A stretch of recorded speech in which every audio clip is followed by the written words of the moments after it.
بەڵێ بڕیارە ڕۆژی پێنجشەمە پەرلەمانی عێراق کۆبێتەوە تایبەت بە پرسی پەسەندکردنی پرۆژە بودجەکانی ساڵی 2023 و 24 و 25 و لەگەڵ ئەوەشدا سەربارێکە نەکۆچیی زۆر هەبوو بە تایبەت لەسەر ئەو پێنج بڕگەی کە تایبەت بن بە پشتی هەرێمی کوردستان لە مادەکانی 13 و 14 کە گۆڕانکاری وەسەرات و دەستکاری کرد لە لیژنەی داراییەوە ئەمە گرفتەکانی تاوکو ئێستا بەرداوامە بەڵام پارتی دیموکراتی کوردستان کە ڕای گەاندووەوان گفتوگۆکانیان بەرداوام بۆ چارەسەرکردنی و نیمچەڕاکەوتێکی سەرەتایشەیە تقریبا من بۆ قسەکردنی زیاتر لەسەر هەم مەترسیەکانی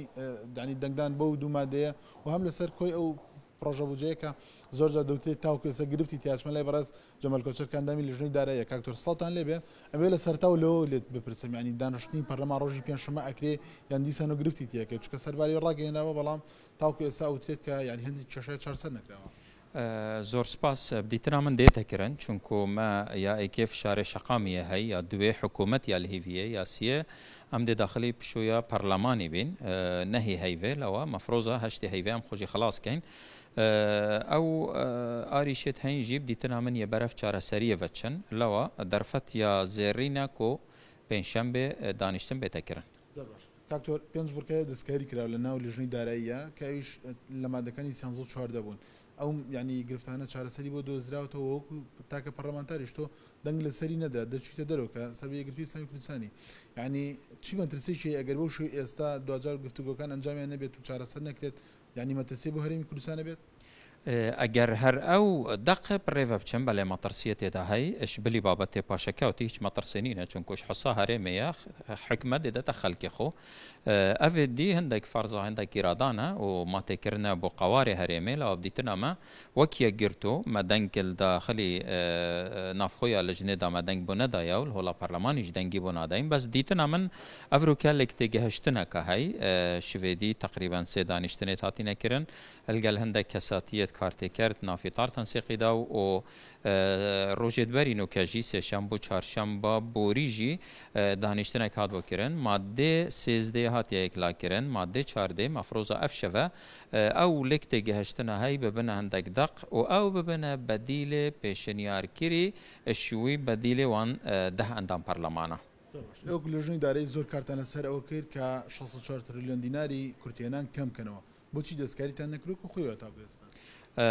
طبعا او إدارة ائتلاف الدولة وبرياردا كوم ناتشي بيتن هيج جمارة كهندس كنه لو أنا كوي قشتية موازنة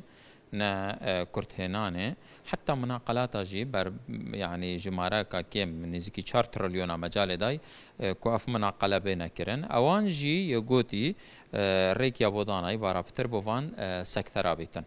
أفج جاري أول جارة طبعا موازنة في رنجي بريفاتش. دكتور برسي ترى برسي بريفيداني هري مكان 276 مليار دينار بو يعني أوه هولدان دا زيادة كان بويك 2000 قازان جريمي كردستان وشاري هلبجة شيء تيدا بيت. بلان بوشي دستكاري نكرا أي شوف زور دستكاري نكرا. زور دستکاری نکردووە چونکو ئەمە ڕێژەیە ئەم ڕێژێ وەردگرین هەکار دەستکاری هاتە کرن توان بەشادا ئەوێت کۆ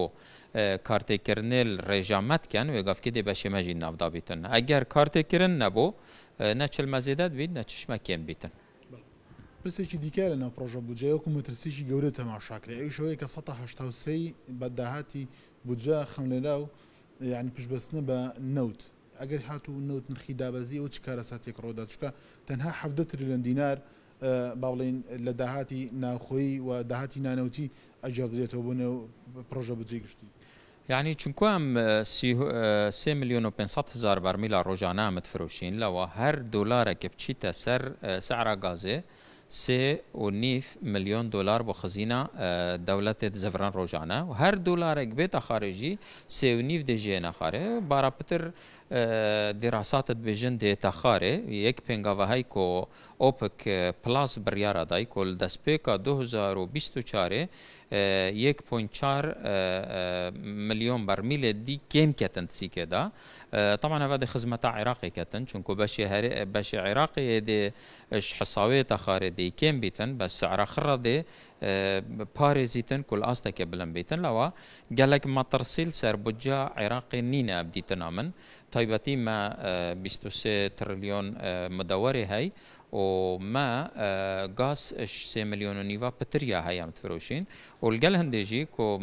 توقع يعني حتى دي مايكا 2023 سعريت بيد نافينا حفتي وبينجي حتى حشتي دابن دست خوش بس سر چاوا